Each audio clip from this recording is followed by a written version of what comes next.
సోదా కంపెనీ అన్నది రేవంత్ రెడ్డి గారి సొంత బావమరిది కాదు. రేవంత్ రెడ్డి గారి భార్య తరపున ఆ ఫ్యామిలీ నుంచి వచ్చిన వ్యక్తి.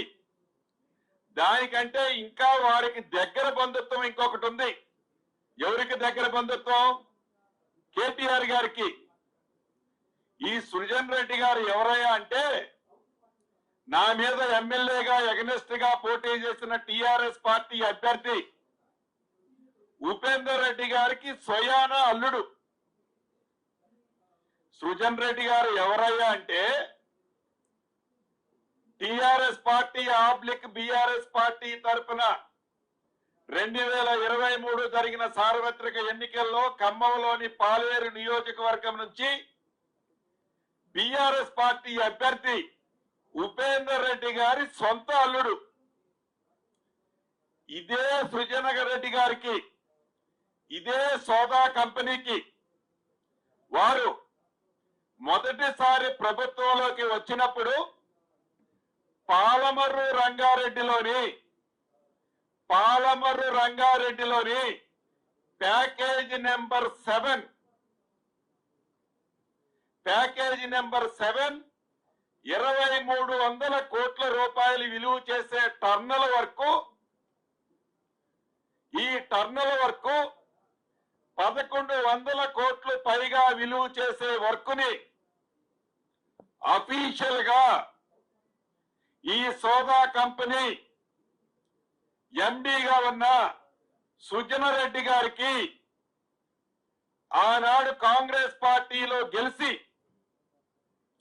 టిఆర్ఎస్ పార్టీలోకి వెళ్ళినందుకు వారు బ్రైబ్ గా ఇచ్చిన వర్క్ ఎవరికయ్యా అంటే ఈ సుజన రెడ్డి గారు సోదా కంపెనీ. అది వారి బంధం. నాకు ఆయన గీతా గారి తమ్ముడు గీతా గారి తరఫున బంధువు అవుతాడు. బంధువు కాదు, బామ్మర్దే. ఆయన స్వయంగా ముఖ్యమంత్రి చెప్పిండు. కావాలంటే వీడియో ఉంది, ప్లే చేస్తా. రేవంత్ రెడ్డి గారు స్వయంగా చెప్పినారు, మా మామగారు పద్మారెడ్డి గారు, ఆయన తమ్ముడు మనోహర్ రెడ్డి గారు, ఆయన కొడుకు సృజన్ రెడ్డి గారు అని చెప్పిన వీడియో ఉంది. సొంత బామ్మర్దిని పట్టుకొని కాదంటారు ఎవరన్నా? నాకు అర్థం కాదు దీనికోసం. అందుకే నేను అనేది, సివిసియా సిట్టింగ్ జడ్జా పొంగులేటి గారు రండి, తప్పు జరిగింది, ముమ్మాటికి తేలుస్తాం. ఎందుకంటే ఇప్పుడు మీకు తెలుసు ఈ ప్రభుత్వానికి ఒక ఫ్యాషన్ అయిపోయింది. కాళేశ్వరం ఒక జడ్జు, ఎలక్ట్రిసిటీ ఇంకో జడ్జు, మరి దీని మీద కూడా వేయండి. ఇప్పటికైనా ముఖ్యమంత్రికి నేను చెప్తా ఉన్నా, జరిగిన తప్పు ఒప్పుకోండి, టెండర్లు రద్దు చేయండి, మీరు వెంటనే ప్రాయశ్చిత్తం చేసుకోండి, లేకపోతే తప్పకుండా మీ పదవి ఊడుతుంది. మీరు టెండర్లు పిలిస్తే మీరు 3.99% అంటే 4% మీరు ఎక్సెస్ కి శాంక్షన్ చేస్తే దాన్ని కాదని 2.44% కి ఇస్తే మీకు వచ్చిన కడుపు నొప్పి ఏమిటి?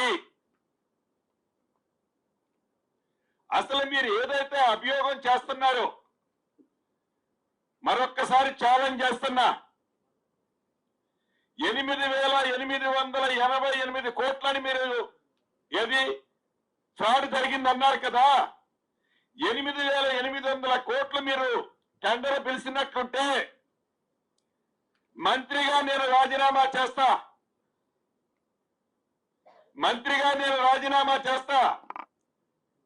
పిలవకుండా పిలిచిన టెండర్ వాల్యూ 3,516 కోట్లు 17 కోట్లు అయితే మీ శాసనసభ్యులందరినీ రాజీనామా చేయమనట్లా మీరు రాజీనామా చేయండి.